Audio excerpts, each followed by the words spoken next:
It's The List and your boy with Jimmy Van and Sean Ross Sapp. With Jimmy and Sean, sell pills for your dong. Make a fantastic song. Make a fantastic song. Okay, we're live. What's up, you guys? Sean Ross Sapp, managing editor, FightfulWrestling.com, Fightful.com, FightfulMMA.com. We have FightfulBoxing.com. We have FightfulSelect.com. We have FightfulPods.com. We got lots of them, Jimmy. We have a lot of .coms. Hey, there's no excuse for people to not find us. It's very true. Very true. I have a question to start the show for you. Yeah, what? What's with the doctor's bag that you found in your attic? Oh, okay, so I've told you before, my house is 150 years old. Yeah, haunted apparently. They used to line up cadavers in the... They did. No, they did. I'm not making this up, Nigel. It's real. Yeah. We had a train depot in our town. It used to be a train town, basically. People would stop here, and while they waited on the next train, they would stop here. And my house is one where you can kind of walk in a circular motion straight through and then out around back to the sidewalk. So they would display unidentified dead bodies in what is my workout room now. But this house used to belong to a doctor.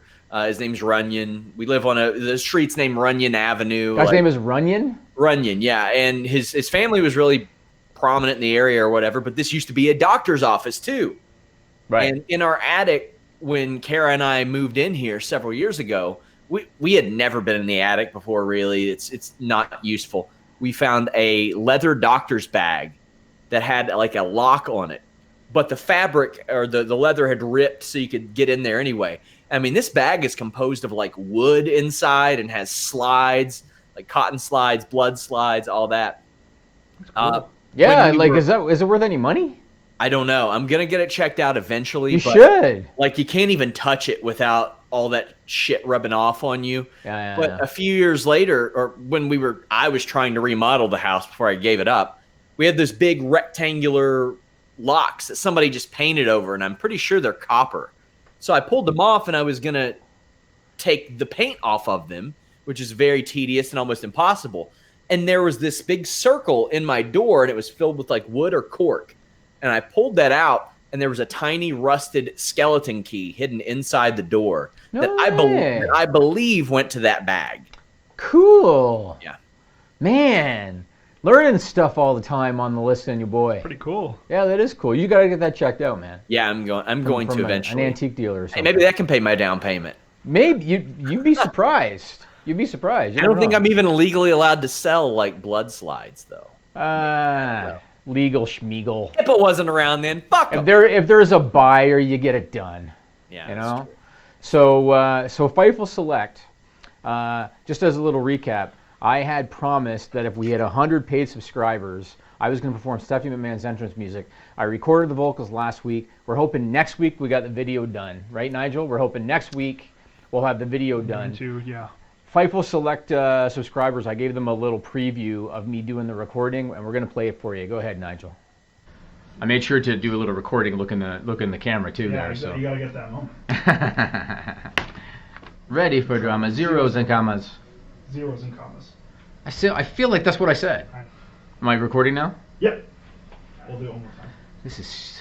No. I'm going to go back to running an online media company. Hey. Elegant persona, ready for drama, zeros and commas, all up in the bank book, haters give a stank look, even when these grays push, she push harder, no woman or man does it like she can, and you can't put her down in her armor.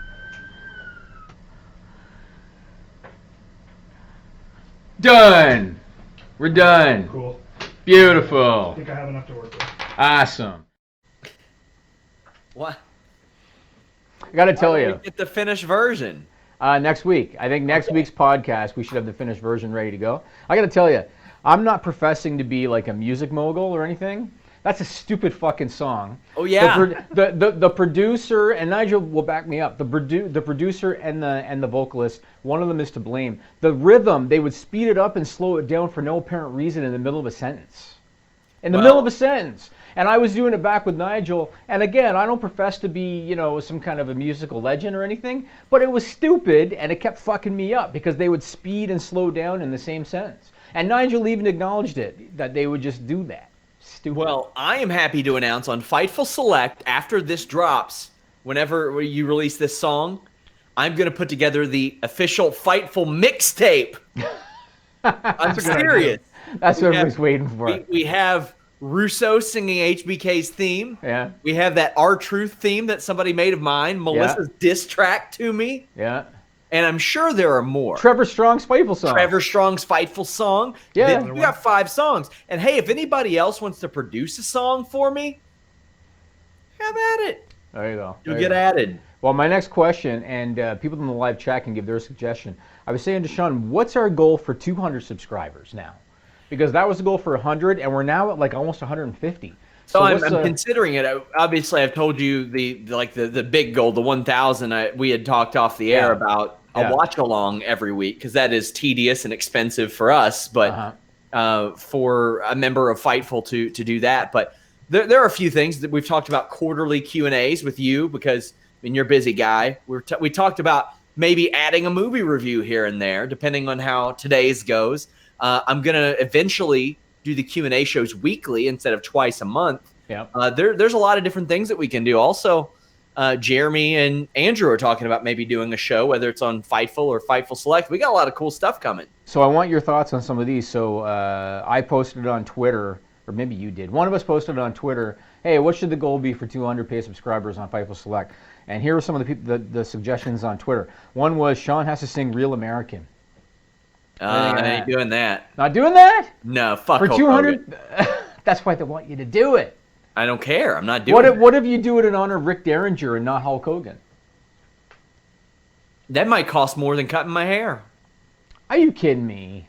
No, I'm not doing that shit. You're not gonna cut your hair? Well, he is eventually. I'll cut it eventually. It's got to be long enough for that. Yeah. Okay, how about somebody said that you and I have to do a duet of Mike and Maria's theme? That's more likely. I don't remember it. How does it go again? I have no clue. I was trying to set him up, Nigel. Yeah. No clue. Somebody said that you and I have to take Blue Chew on the air. Yeah, okay. Well, first off, let's talk about this.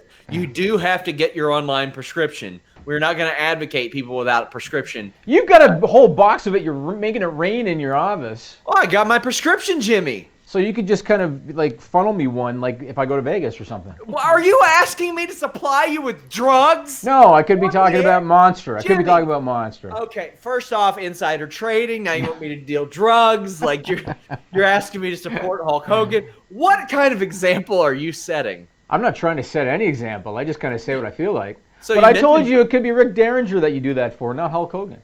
You mentioned Vegas. Andrew's booked his stuff. I've booked my stuff and pending some stuff. You're also tentatively planning on going. I'm thinking about it. Hopefully, AEW isn't like, damn, y'all want three media passes? If they do, you know what? I can sit at the hotel. I don't care. You know what? If they do, just say, I don't know. Are they staying at that shitty casino hotel? Is that like where the AEW talent's staying? I don't know where they're staying. They got to be staying at the MGM. I don't know, but so Sean's staying at some place off the strip, and I go to Vegas every year, and I had never heard of this casino, and I go to Vegas every year, and I thought to myself, okay, maybe it's like a brand new one that I've just never heard of because it's brand new. So I looked it up on a map. It's off the strip, so I told Sean that's why I've never heard of it because no one goes there.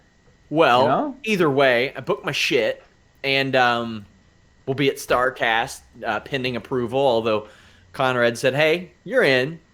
Now, granted, that's that's months away, 3.5 months away. But Andrew's going to be there. Andrew's going to be a big part of Fightful's future as well. So we're going to get some like on-the-site job training with him. I'm going to get a lot of interviews, lots of content there. The plan is to have Warren do the Double or Nothing post show, and then myself and Andrew or you, if you go, we'll do a stand-up post show afterwards where we kind of talk about things. Very excited for that. I don't travel to shows like this a lot, so I'm really excited. And if there is interest, we might do a Fightful meetup as well. I kind of want to go just to kind of show you some of the Vegas fun, Sean.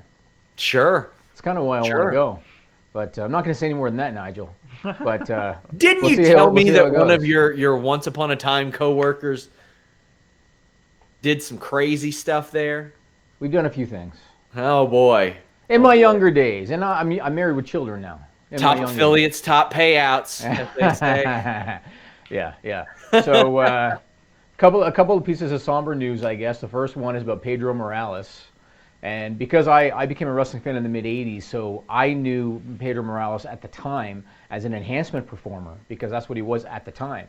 But in the 70s, Pedro Morales was a major star for WWE. I think he was number 2 behind Bruno Sammartino for Madison Square Garden Sellouts. So he was a major star. He was the first ever Triple Crown winner, meaning that he won the WWF title, the Intercontinental title, and the tag team titles. And Hugo Savinovich, who used to do the Spanish commentary for WWE, broke the story on Facebook, and WWE's confirmed it, that Pedro Morales passed away at 76 after battling Parkinson's disease.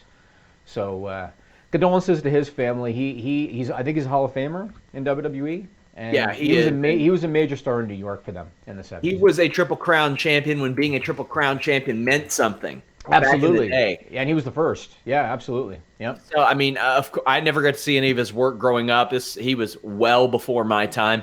I'd kind of held off doing the news video until this, so you could discuss any memories that you had. But, I mean, he retired in 1987, so that's obviously his days were a little bit before yours as well. Yeah, he was. So in my day as a fan, he was one. They had like a level of enhancement wrestler that actually got in offense.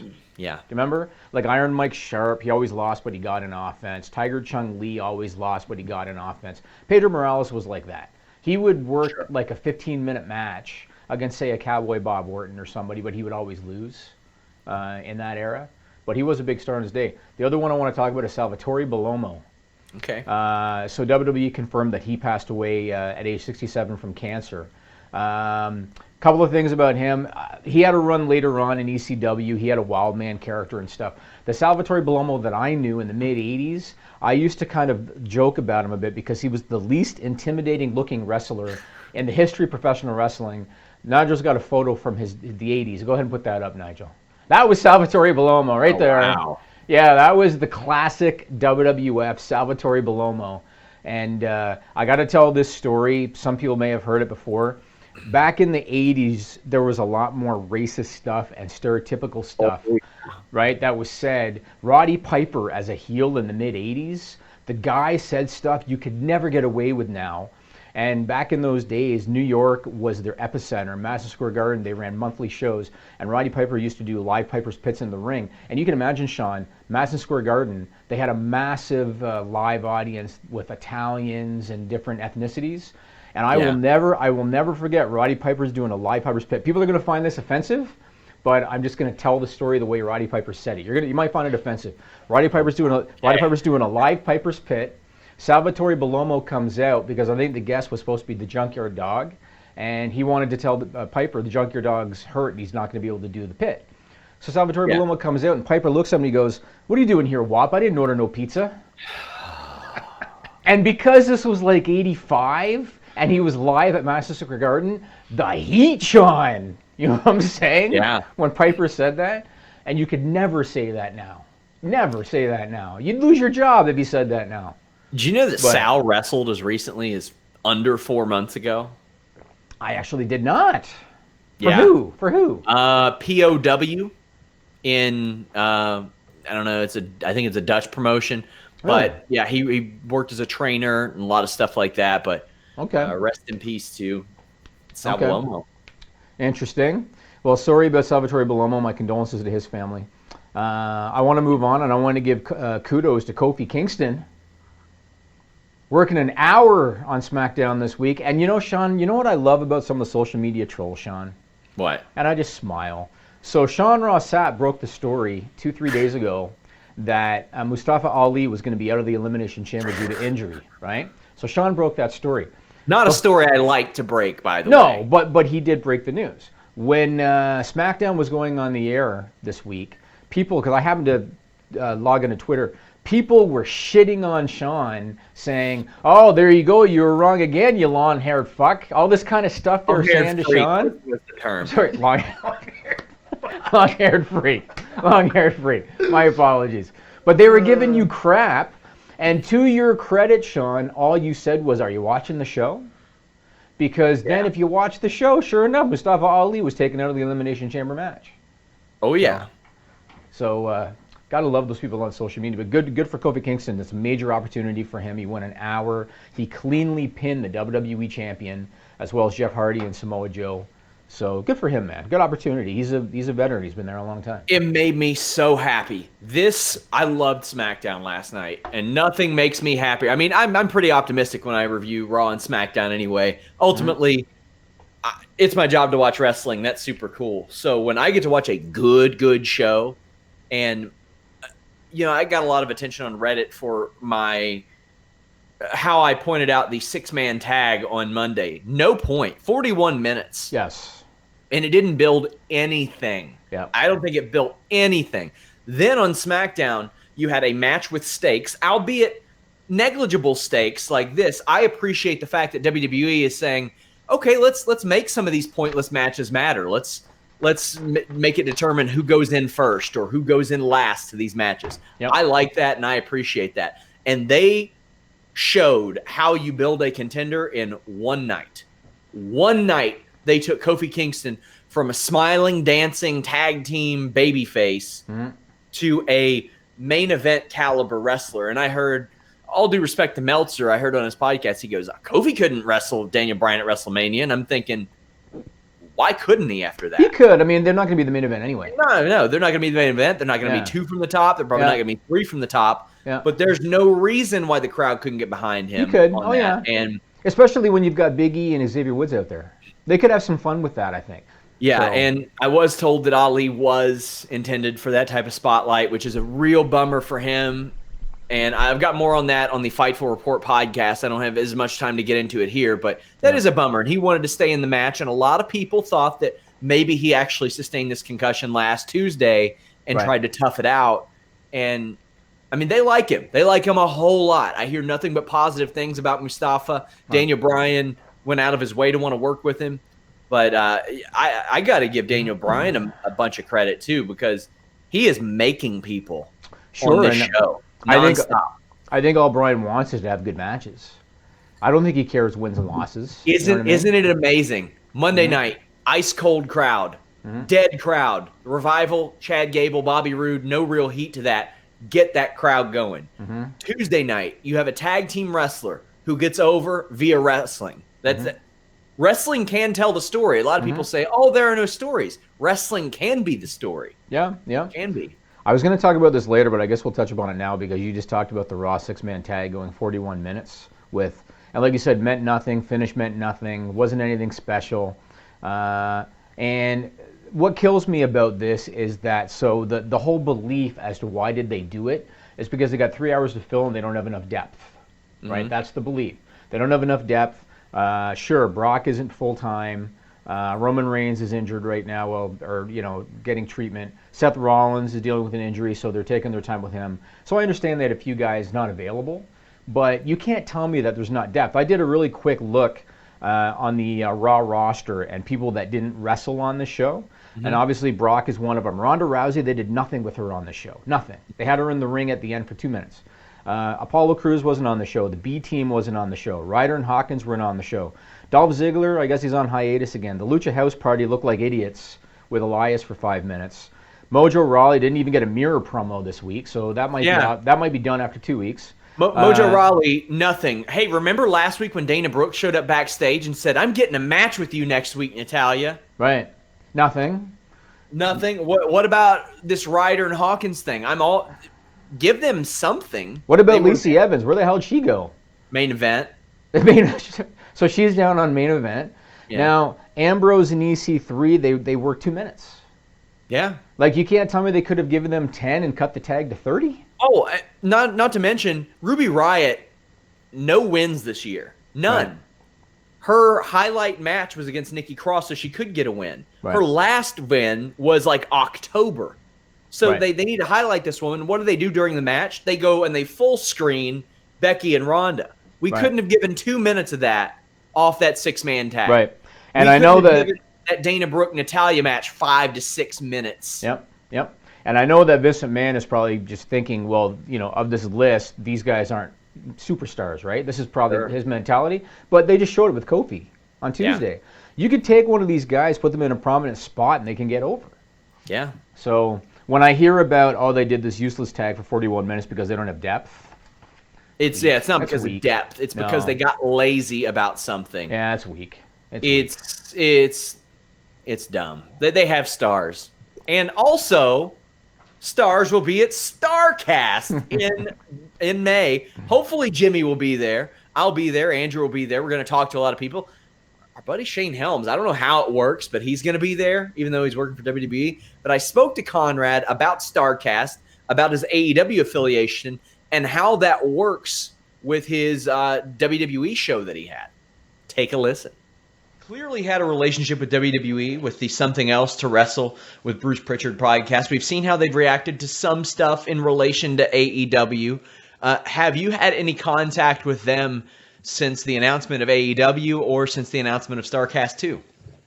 Yeah, I'm friendly with a lot of those guys, and nobody has said anything negative to me about either front. Everybody I've talked to about AEW sees it as a good thing for the business, and I think a lot of people are rightfully so taking a wait and see approach, and I think that's the right thing to do. I don't think it's smart to sort of overreact. Let's let it be what it is and not have a different set of expectations, because so many people are quick to say, oh, this is WCW. What's wrong with just letting it be AEW? And, just enjoy it for what it is and don't necessarily try to forecast what it will or won't be. But no, I do have a good terms and a good relationship with WWE, and I'm not crossed with them, and we haven't fallen out of favor. And I know everybody wants to jump to the rumor and innuendo that, that means there's definitely no second season of Something Else to Wrestle with. That's not true. No one's ever said that. We signed up to do one season with the understanding that it would be like a regular TV show, that it's going to drop around the same time at the same time of year, et cetera, et cetera. So, even you go back and you look at the Edge and Christian show. How long was between season 1 and season 2? It was forever, but that doesn't mean they're gone. It just means people are doing different things, but they were never cross. It just wasn't the right time. The timing wasn't right. And I haven't had one crossword, nor has Bruce, with anyone from WWE about anything with AEW or StarCast or anything like that. Because everybody who paid attention last year at StarCast knows that it wasn't a Ring of Honor event. It wasn't a WWE event. It wasn't an Impact event. It was just a wrestling convention, not unlike WrestleCon or NWA Legends Fan Fest or any of those, with the exception of there were stage shows. But really, that's the only difference, and it's not necessarily owned by any company. It's owned by an individual, which is weird to say, but StarCast is a Conrad thing, not an AEW thing. But we do have all of my AEW friends there, just like I was at the AEW rally when it was like the kickoff rally. I don't work for AEW, but Tony Khan's my friend, and he asked me to do it, and I jumped at the chance to do so. Check out more info on StarCast at their website. We have our full interview with Conrad Thompson up on FightfulWrestling.com and our YouTube page. We have a shoot interview section where you all can see a bunch of our interviews. We're constantly updating that. But, hopefully we're going to be there, and we're going to get some good interviews. I was telling James, I've never met Bill Apter before. Yes. Is he going to be there? Yes. I'd love to meet Bill Apter. Guy who gave me my start. I've never got to meet him before. I am very, very excited. At the very least, I'll be in Vegas. Media credentials or not, I'm going to Vegas, going to get some content. Very excited for that because, as I was telling you, that's something we usually have freelancers do. But I was like, you know what? Andrew's going. I like that he took that initiative. I'm going to go too. So, you ever been to Vegas before? I've never been west of San Antonio. And I'd like to pretend that didn't happen. So I'll say I've never been west of Indianapolis. Are you a gambler at all? I left the world's most visited wrestling website for Fightful.com, rolled the dice and came up 7s there, didn't I? Is that the right term? Fair. There we go. All right. Well, I want to move on and talk about the whole talent war thing. So first there was the AEW Double or Nothing ticket rally in Vegas last week. Yeah. They sold out Double or Nothing. Good for them. At the MGM Grand. Kenny Omega officially signed 4-year deal. He gets to continue working with New Japan just like Chris Jericho. They made him an executive vice president, Sean. And I almost feel like, man, are they going to end up with a stable on TV called the EVPs? And then what happens if there's like a blow up? Are they going to have the EVP Black and White and the EVP Wolfpack? You know my feeling on it. I just don't think it's good business. They got way too many EVPs, all active wrestlers. But Omega's a great pickup. And him and Jericho are going to tear down the house, I think. The other thing about the rally, and I know you talked about it on other podcasts, we had kind of joked about how at the first rally or whatever they did, they were very stereotypically white indie-looking wrestlers that they kept on introducing. And this time they went much more diverse. So they had Sonny Kiss, who's a gay black pro wrestler. You might know from Lucha Underground. The Lucha Bros, Pentagon and Phoenix, although I don't think they're exclusive, right? Because they're still doing they're not. Still doing the Major League Wrestling thing. And Nyla Rose, the first transgender female wrestler. They didn't mention anything about it either, which I thought was the right thing to do. Yeah, because you don't want to put the spotlight on that. Yes. Right then, but sorry, I was going to say she's the first transgender wrestler to sign with a major promotion. And so Nyla Rose is going to be at Double or Nothing. And then the other name that I thought was very interesting was Aja Kong. Yeah, I love it. That was an interesting name. Oh, yeah. What is she, like 50? I don't think she's 50. She was very, very young when WWE. I know she'd be 48 now. 48. Yeah. Now, did they bring her in because she owns a women's promotion in Japan and they want to have that conduit? Is that the main reason? It must be, right? I would suspect so, but man, I don't know what they're going to do with her. I don't know if they're going to have her in a singles match. Depending on the way that the Lucha Underground stuff goes, and if I were AEW, I would be like bringing in Ivelisse and Mercedes Martinez to team up against Aja Kong and what's the other woman's name? Yuka Sakazaki. Yeah. I would do that. I would do Las Sicarias against those two because I don't know how Mercedes isn't signed right now. And Ivelisse would be a good pickup too. I know she's having issues with Lucha Underground, but she'd be a good pickup too. We did interview her.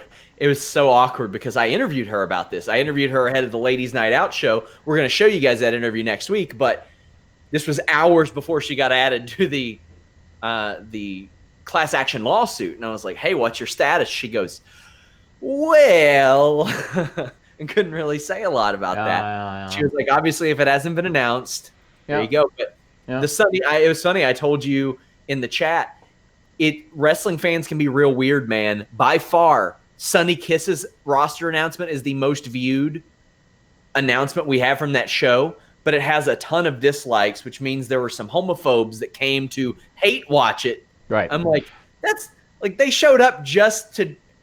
Yep. What? Why would they do this? Yeah. Not my wrestling. I feel like we've talked about this before, but have you seen Howard Stern's Private Parts? I have. And you know the scene where they're looking at the ratings breakdown, and the people that hated him were watching longer per day on average than the people that loved him? Oh, yeah. I mean, that's reality. People that hate watch us all the time. Yeah, that's reality. And then when they were asked in a survey, so if you hate him, why are you watching him? And the answer was, because I want to hear what he's going to say next. Oh, well, that's fantastic. Fantastic. Yeah, I like their signings. I think they diversified well. They did. They had to. Yep. Kota Ibushi re-signed with New Japan for 2 years. Surprised. Well, so that is surprising, but I think what we have to wait and see is what happens with the potential partnership with New Japan and AEW. Because I know that New Japan has kind of said, you know, we're on board with Ring of Honor, and they kind of said that partnership is solidified. But they want Kenny Omega, they want Chris Jericho. AEW is going to let them continue working with both of them. And that's strategic. AEW is doing that because they want that partnership so that they can get to guys like Kota Ibushi. Yep. So you never know what's going to happen by the fall when they're looking to do TV tapings. You never know. I mean, that's still a long time away. And Kenny Omega said that he would expect Ibushi over there sometime, not like this year or Double or Nothing, but that Kota has a school in Japan. And meanwhile, Kenny is going to relocate to the U.S. for this. Is he? Yeah, that's what he says. So okay. So that's big as well. But when I look at things and I'm like, man, ROH is benefiting a lot more from this New Japan relationship than the other way around because now they have Juice Robinson on their show, who is going to be a star. Juice Robinson is going to be an American star and is going to be in very, very, very high demand in a few years when his contract is up. New IWGP Heavyweight Champion Switchblade Jay White's going to make appearances, I'm sure, for Ring of Honor here and there. He has in the past. I don't know what Ring of Honor has that they can provide New Japan besides American distribution and television exposure on their syndicated shows and a pretty sound and effective live event strategy. You don't think PCO can sell at the Tokyo Dome? I don't, but I think that he honestly is one of the most important tools that they have to provide New Japan right now. Yeah, he is right now. Yeah.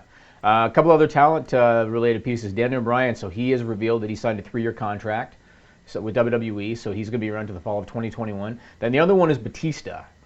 Now, my opinion, and you can tell me what you've heard. My opinion is that this is a story about nothing. So Pro Wrestling Sheet reported that Batista is still talking to WWE about WrestleMania, but that AEW is also interested, and he's also talking to them. My opinion, I have not talked to Dave Batista, so strictly my opinion. I don't think that Dave Batista, I realize he loves pro wrestling, and I realize that he said at one point, I would just do live events because I hate the politics and all that. I think that he wants to do WrestleMania. Like, I don't think that he's just thinking, I miss being in the ring, and so I'll consider AEW because I miss being in the ring. A Mania program before retirement is what he wants. And so I personally don't see how AEW could be a fit for him when he doesn't need the money. I don't think he's clamoring to work with Kenny Omega the way that Jericho was. You know what I mean? He wants a program with Triple H. He wants to do WrestleMania, and that's what he wants.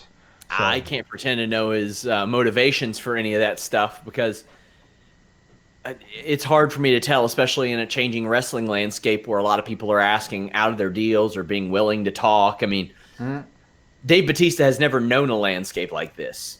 He's a 50-year-old man who has never known this. I mean, WCW told him to hit the bricks.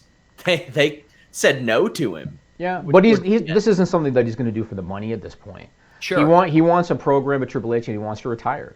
But the prevailing thought for a lot of people is, I can't believe you would even report that Randy Orton is open to talking to them. I can't believe you even report that the Usos haven't re-signed. Why would they? I'm like, why wouldn't they? Oh, the Usos for sure.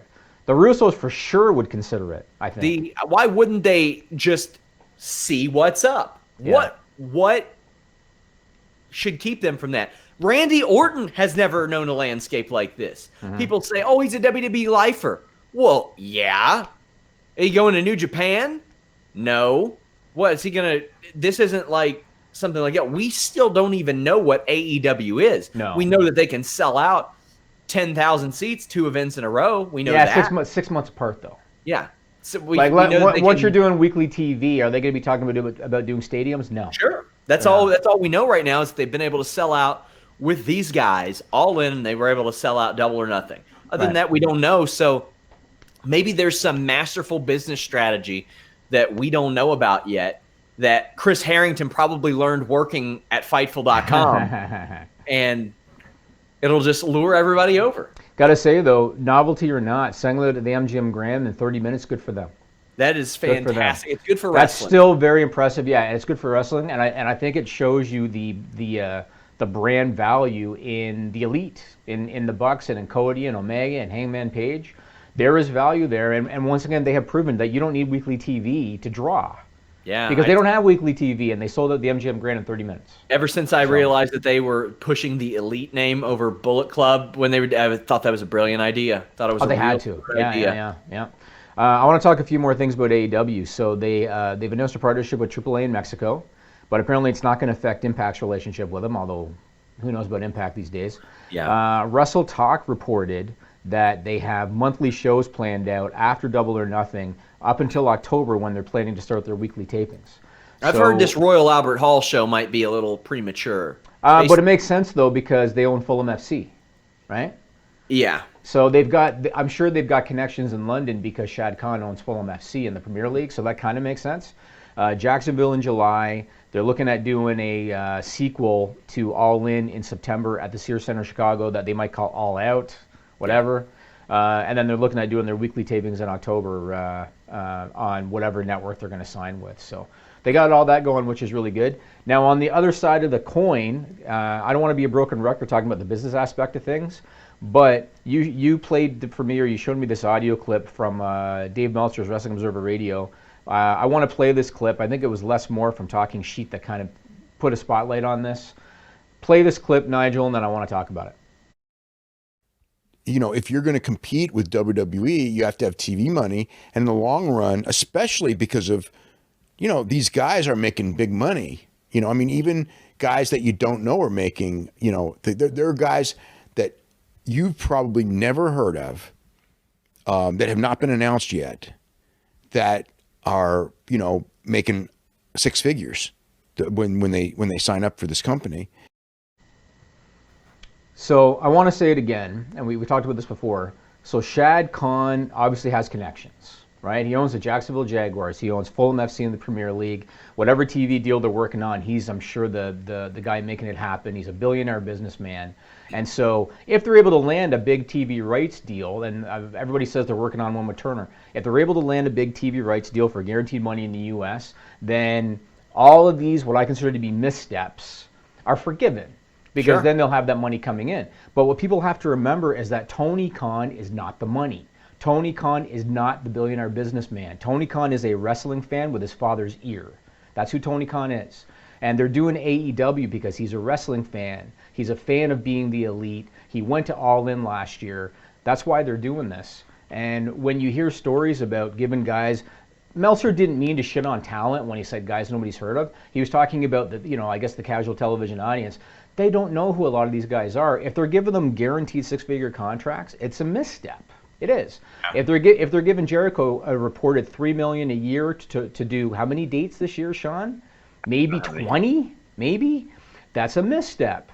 Cody's is getting a seven-figure salary as an EVP. Kenny Omega's getting a seven-figure salary as an EVP. The Young Bucks are getting seven-figure salaries as an EVP. Before they do one show, they have a multi-million-dollar payroll that they have to cover.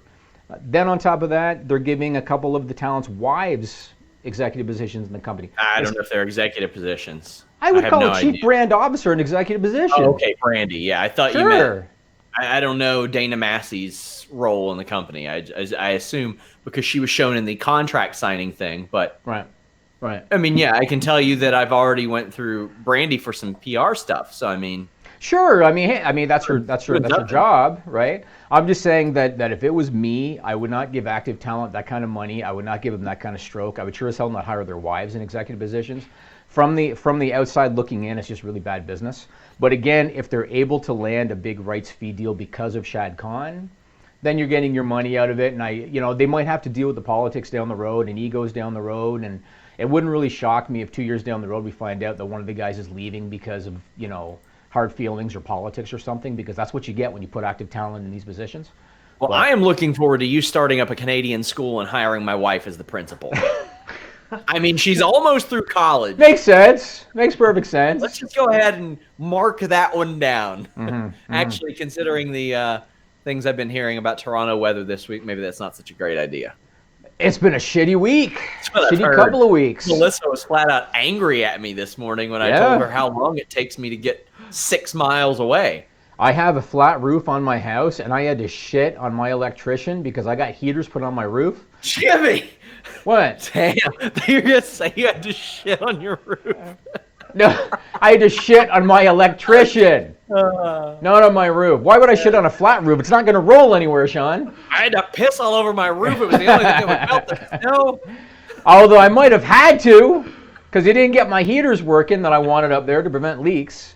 But anyway, one other thing that I guess isn't really AEW related, but sort of, you took it upon yourself to post on social media that I was going to do a rundown on LJNs or something. Yeah, damn right. What was that? What did you say? I saw Matt Jackson or Nick Jackson, can't remember which one, post the new LJNs, and you've run down the situation really, quite frankly, better than anybody else in wrestling media could, how they are able to do this. Right. And I wanted your thoughts based on initial impressions of what you see. Okay, well, we got the images. So anybody that's not familiar with the original LJN was a toy company. They also made video games back in the mid-'80s. Real bad ones. Yeah, what did they have again? Friday the 13th?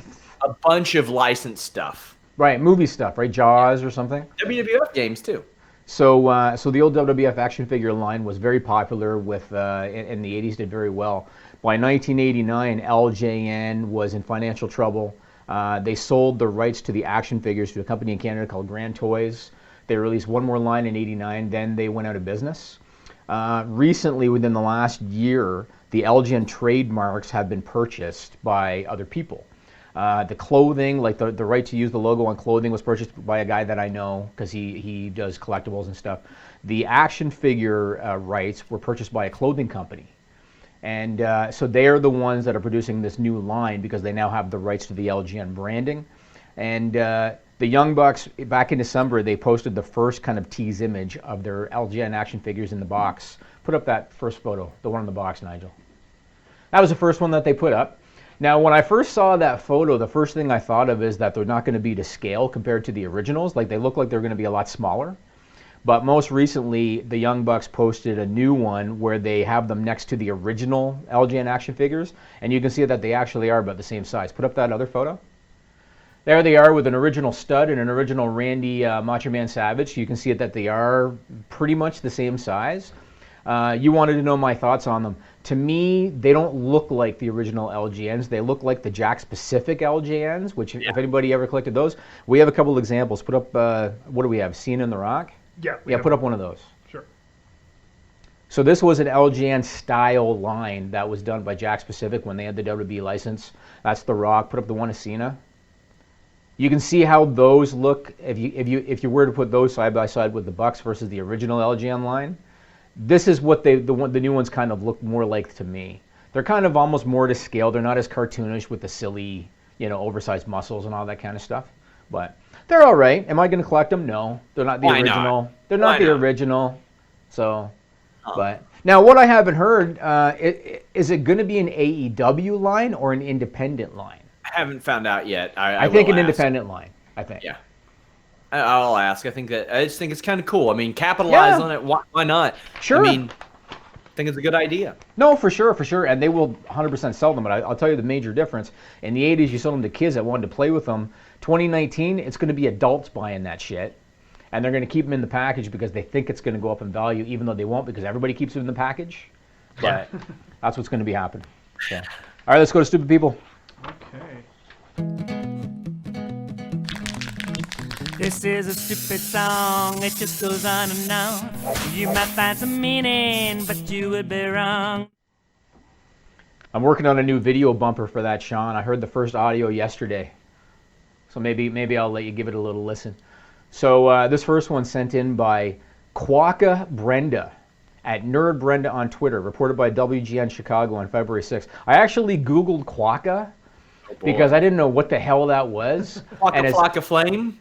So I wondered if it was some reference to like the bear from the Muppets or something, because I think he used to say waka waka waka, didn't he? But quokka is actually a little animal in Australia. That's what a quokka is. It's like a little furry, cute little animal in Australia. So anyway, Quokka Brenda sent this in.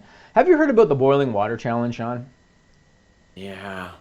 Where they throw it up in the air. Yes, not the one where they drink it, which was also a boiling water challenge. Oh, this one is where if it's like cold temperatures outside, you go outside and you throw it up in the air. And we have an example of one that was done. Put up this example, Nigel.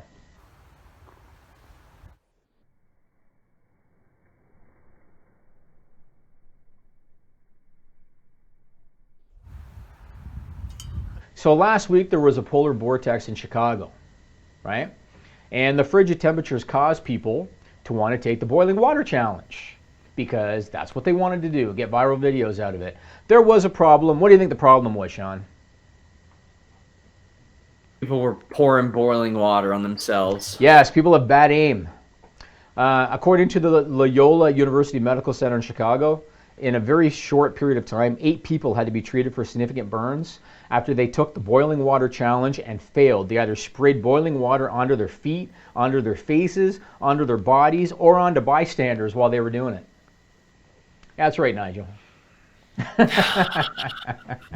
I don't want to boil water for anything in general, much, especially for an Instagram post. Eggs? No, not for eggs. I usually fry my eggs. Oh, you fry? Okay. Well, there you go. This one was sent in by Jocelyn, who's a member of my staff. Oh, which is Jocelyn. A first. Yeah, Jocelyn. And it was reported by Global News in Canada. All I have to do for this story, Sean, is put up the headline because the headline's going to tell you the whole thing, all right? Okay. Nigel, put up the headline. Customers continue to line up at drive-thru as Winnipeg A&W burns to the ground. Wow. That's all I have to put up. I don't really have to do anything else. So we've already got it. Okay. Here's the deal. This Wednesday we review Abducted in Plain Sight. I think in 2 weeks we got to review like an A&W burger and root beer. You want to do that? Yeah, I've got an A&W which is near my home, sort of. It's in my wife's college town. Mm-hmm. It can happen. Well, this was in Winnipeg, Manitoba. Fire crews, try to envision this, all right? So fire crews were battling a blaze that ended up destroying the building because it was serious.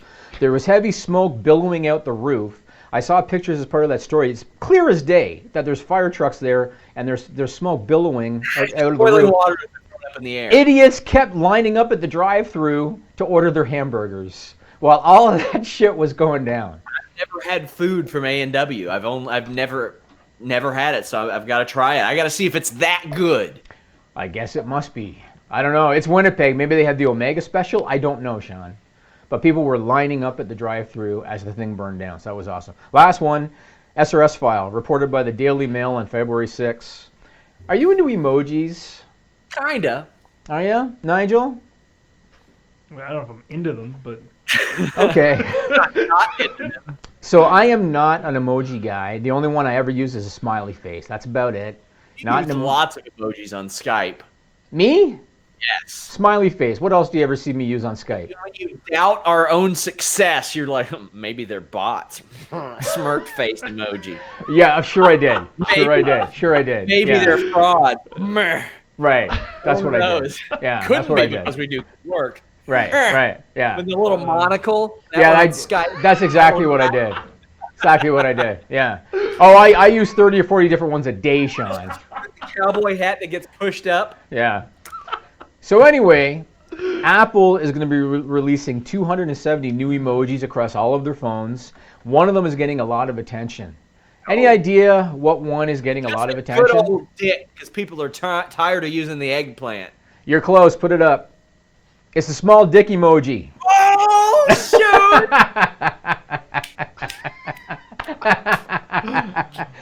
Yeah, it's a small penis emoji. And as you notice, put that back up for a second. sure. They're going to be using a wider range of skin tones. Good. So that's only two. They're going to have them in different skin You tones. see Homer Simpson's dick, and it's real small. There you go. Yep, the small penis emoji. Coming I to love an, it. Coming Oh, to an lots of- Apple product near you. Lots of people are going to get put on blast and screenshotted and posted online for that. I mean, that's going to happen a lot. Yep. Let's talk about WWE Tag Team rules. So it only took 1 week, Sean. It only took 1 week for the inconsistencies to show themselves. So last week on Raw, everybody saw this. It was Braun Strowman and Kurt Angle against Baron Corbin and I think it might have been Drew McIntyre. And Braun Strowman got disqualified because he was the illegal man. Baron Corbin was the legal man. Braun hit Baron Corbin and he got disqualified. When that happened, everybody thought, well, this is a stupid-ass finish and it makes no sense and it's sloppy and blah, blah, blah, blah, blah. Good old Dash Wilder took it upon himself to post on Twitter tag team rules in order to explain the legitimacy of that finish. Put up that screenshot of that tweet. This is from Dash Wilder. Illegal guy can hit illegal guy. Legal can hit legal. Legal can hit illegal. But illegal can't just come in and punch the legal. Okay, does that all make sense, what he's saying? Yeah. And what Braun Strowman did, Braun Strowman was the fourth one. Illegal guy can't hit legal, so he got disqualified. This week on Smackdown, there was a tag team match. I think it was the 4-team match to determine who's going to enter first, right? One of the teams is Tamina and Nia Jax. Another one is Bayley and Sasha. Bayley is in the ring with, I forget who she was in the ring with, but it sure as hell wasn't Nia Jax or Tamina. Tamina entered the ring as the illegal person, hit Bayley, who was the legal person, ended up setting Bayley up for the loss. And what did the referee do, Sean? What did the referee do? He looked at Tamina and he did the classic, come on! Yeah. Come on! And did not disqualify her. So they took 1 week to fuck it up already, Sean. Yep, no consistency. I thought that was stupid. That's another reason why I thought this week's 41-minute six-man tag was a waste, because we already saw last week them waste our time. Yes. So then we got it again this week, and yes, because of that stupid finish that we saw last week, and then just abandoned. Enforce the rules. Rules make for effective storytelling. Yes, and it's just so sloppy. It's sloppy and lazy. It's like they don't have anything creative to do, so they just come up with whatever they can get them out of the situation. This next point is not going to be popular, but I'm going to say it anyway. I do not agree with them putting the tag belts on the Revival. I don't agree with it. Go ahead. Not because the Revival doesn't deserve it. They deserve it. They're a great tag team. They've worked hard. They deserve it as much as any tag team does in the company. The reason I don't agree with it is because what kind of a precedent are you setting? And this will be a question I want to ask you, Sean. What kind of a precedent are you setting when members of your talent roster go to you, say, we want a release, we're not happy with creative, we want a release, you ask them to stick around, and like 2-3 weeks later, you put the belts on them? I don't know. I've never had anybody come to me and say, I want to quit my job. I don't like it. But the thing is, what kind of precedent are you setting with that, Sean? I don't know about precedent, but they weren't wrong. No, I'm not. And again, the Revivals, like I said, they're a good tag team and they deserve to win the titles. But if it was me, if I'm the decision maker, you can still put them on TV. You can still put them in a prominent spot. Don't make them your champions 3 weeks after they ask for the release. It's a bad precedent. If this were the Ascension, I would agree. If it weren't two guys that could deliver, that didn't just go out there and take a dead, I mean RIP, in the ground, dead crowd, and got them to chant, this is awesome, with a cold wrestling, a not announced tag title match beforehand, I would agree. But I think that these guys can, and Rude and Gable, tag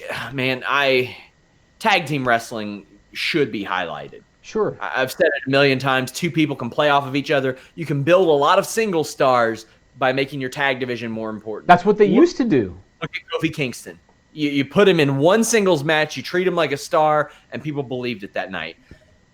You do that. I mean, look at you better believe AEW is going to do it. You better believe one of the Jackson brothers is going to have a singles run at the top of the card at some point. It's going to happen. You remember the old days, right? The old days, there was two things they did on a regular. They would take a member of a tag team, and after he was established, he'd go singles. Bret Hart and Shawn Michaels are the first two that come to mind, right? Arn Anderson's another one. The other thing they used to do is they would use the Intercontinental title as the springboard to the main event. And they did it a lot. They did it a lot in the 80s. They did it into the 90s. And it wasn't until late 90s, early 2000s. Never did that. Tito Santana never did that. Brutus Beefcake never. I don't think. Beefcake wasn't the Intercontinental champion. But I mean, Perfect, he didn't win the WWE title, but he was a top guy for sure. Well, yeah, it would definitely put them in that discussion. But you had like Texas Tornado and the Mountie and British Bulldog, Honky Tonk Man, who could get those WWE title matches, but not necessarily. Oh, no! What happened? Nigel, what are you doing, man? We just lost Sean Ross Sapp. Oh, you're back? You're back? The Kentucky, oh, there you go. No, I'm here. How's the weather in Kentucky right now? Nigel, what'd you do? I didn't touch a thing. Let's hit speedtest.net. I'm trying to make points about the myth of the Intercontinental title. Is Melissa sitting next to you? You were too controversial for the internet. You were too controversial for the internet. I was, but yeah, I agree. If this were a different team under a different set of circumstances, I would agree with you. But it's a team that deserves it. They do, definitely. Not just that, not just going to bat for them. They were going to bat for the whole division and people who are going to come up in that division. And it's not like they didn't have time on this WWE show to make tag teams important. They do. Sure. Oh, they definitely deserve it. But here's the problem now. You know that right now, Vince McMahon and WWE, they really don't want to lose anybody right now, right? And right now, they want everybody to sign contracts, and they're on the Usos to re-sign, and like they really want everybody to sign. If you're a guy like Rusev, who you know AEW would take like this, right? Yeah. Rusev should just ask for his release because he doesn't like where he's at creatively, and if anything, they've set this precedent now where Rusev asks for his release, he's going to be U.S. champion next week on SmackDown. Well, that's kind of the precedent that they're weeks setting. Ago, but yeah. But you get my point, right? My Kentucky internet's sitting at like 120 Mbps right now. I'm just. What happened? What happened? Doing all right. So on my monitor, you're a little bit pixelated. Yeah, I can see it. You are. Kind of as well. Fine on mine. I want to ask you this question, Sean. What's going on with the babyface heel turns on a dime, no explanation, because we're seeing it a lot now all of a sudden. What's going on with that? Because, okay, so you've got Rusev, who was over with the Rusev Day thing, and they turned him heel by having him tag up with Shinsuke Nakamura against R-Truth. That's one. Yeah. You have Elias, who was over as a babyface, and he turned heel really for no reason other than to feud with Jeff Jarrett and tell the people to shut up. That was number two. Ambrose and EC3, Sean. I'm completely befuddled by this whole thing. So Dean Ambrose this week was playing the good guy in their match. EC3 this week was working as the bad guy in their match. Last week they were the other way. Why, Sean? Why? I've asked and I haven't been given an answer. It's very much on the whim, very, very late decision-making type of stuff is just all that I've gotten. I've asked specifically about all of those. And right. That's what they decided they wanted to do that week. What about Hunter and Stephanie? So here's Hunter and Stephanie, right? Where the angle and Vince. So the angle for the whole show this week was the apology, which is dumb. We could go on about it, and we don't need to. But that was the angle. So at the end of the show, Becky apologizes, and Hunter and Stephanie, who had been acting like the heel authority in weeks leading up to it, and she slapped them and everything. Hunter shakes her hand and goes, "Okay, you're in the match. Good luck." Leaves the ring. And then Vince comes out and basically shits on his daughter, shits on his son-in-law, and then acts the bad guy. I don't understand, Sean. I told Alex they need to take a Vince's senile approach next week. I think they should. Play it up. Because, I mean, 2 months ago, Vince was on TV saying, "We're going to start listening to the fans." I can't do the normal Vince voice because he's way raspier now. He is. Listen to the fans. We're going to change. Yeah, but no, because you're back and you cut this hasty, quick promo. Yeah. Where, as I say, Vince is always like, "Let's get this shit over with." It does come up like that. That's real timing issues. Yeah. In recent weeks. Yeah. But yeah, like SmackDown this week, he like RKO pin off the air. I know they wanted to get basically what happened. I know they wanted to get Kofi in there for an hour, so that was part of it. Right. And they actually started that segment, I believe, 5 or 6 minutes before they were supposed to. The match didn't get started until like 1 minute before the top of the hour. Mm-hmm. But they had Daniel Bryan coming out at like 8:49. It didn't need to take them 10 minutes to get there. So they did it to themselves. They could have sped that up a little bit. But Corey Graves, is he all right? Yeah, he's all right. So normally I wouldn't talk about this stuff, but because he went public, I feel like we should. I think it was on Sunday night. Sean Ross Sapp sends me a text message. He goes, "Have you been on Twitter in the last little bit?" And I said, "No." He goes, "Corey Graves is just losing his shit." And I went on Twitter, and Nigel, you know, if you're in the public eye, Corey Graves is not a major celebrity, but he's in the public eye. Mm-hmm. So you get shit on when you're in the public eye, right? And people in the public eye realize, hell, Sean gets shit on, like being in the public eye. Those people realize it's not worth responding, like I've been teaching them for 3 years, right? It's not worth responding, leave it alone. Right. Corey Graves on Sunday night, boom, boom, boom, boom. He was responding to everybody. Wow, everybody that said anything shitty about him, he was responding to everybody. And a lot of people, including Sean, were saying, "Is he all right?" Because it's out of character. I was concerned, to be honest with you. Yeah. I don't want to speculate about anything that he's got going on, but he says he's okay, just stirring people up. But I hope that's the case because professionally, I get along with Corey Graves. I had one guy speculate that was my source, which Jimmy, you know, couldn't be further from the truth. But he's actually my source. Yeah, he's your source. Yeah, I got to sacrifice this. Oh, well, it's funny because a couple weeks ago I said, yeah, he's going to sacrifice his 6-figure-a-year job to give some internet shit dick the Raw and SmackDown rundowns. And I'm like, well, I don't know. After this Sunday, it was pretty wild. People thought that he was going to get fired and stuff, but he says he's all right. And I hope he is personally, because I hope it was just him stirring things up. Even though personally, I love to stir up some troll. I like to stir up people who troll me. That's what I like to do. Like if somebody says like what you mentioned earlier, where they're like, "Oh, I thought Mustafa Ali was in the match. Triple H said you were wrong." I'll quote tweet him and say, "Oh, did he?" Like that. And that's fine. Right. Yeah. But when people, I don't think people should get personal like that. Hey, one thing that Bill Apter had told me, if they don't know you personally, don't take it personally. No, absolutely not. That's right. I was telling Sean off the air. I was telling him off the air. There's people in my industry that think I'm an asshole, and I just laugh about it. And what's that? They know you personally. No, right. They know me personally. Yeah, right. No, people in the business, and then usually when they meet me, they tell me, I thought you were an asshole. You're a pretty nice dude in person. And we'll see. We'll see after this Vegas trip how well you ruin the perception of Fightful.com. I told you about the Wagyu. If I go, I'll treat you to Wagyu, bud. All right. Well. Yeah. Nigel's nodding because he knows. He's nodding. It's the best steak in the world. Well. Fightful.com. Imagine what it would be like with OMG, Sean.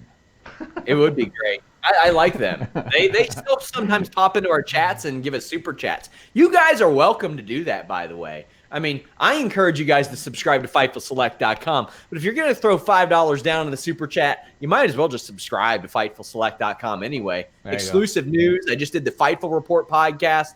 Lots of cool stuff. And on there, on Tier 2, we are about to review Abducted in Plain Sight. Now, Jimmy is going to let me post it later, but this is going to be one you want to watch immediately. I got a sheet full of notes. We're going to talk about it. Something. I am excited about this. If it goes well, hoping to push some more movie reviews because I think the people would like that, Jimmy. Fire Festival. Can hit that one Yeah. up. I have people that ask us to review movies. I can't tell you how many. The reason I asked about another website today that you all are working on is because it seems like every week I got somebody saying, oh, you and Andrew or Jeremy or Alex should do an NBA podcast. Oh, really? And I'm like, my God, we will eventually. But FightfulSelect.com, that's where we're headed right now. Leave us a thumbs up and subscribe. We're on podcast platforms everywhere. We're out. Subscribe to Fightful on YouTube for the latest exclusive podcasts, interviews, and news across boxing, MMA, and pro wrestling.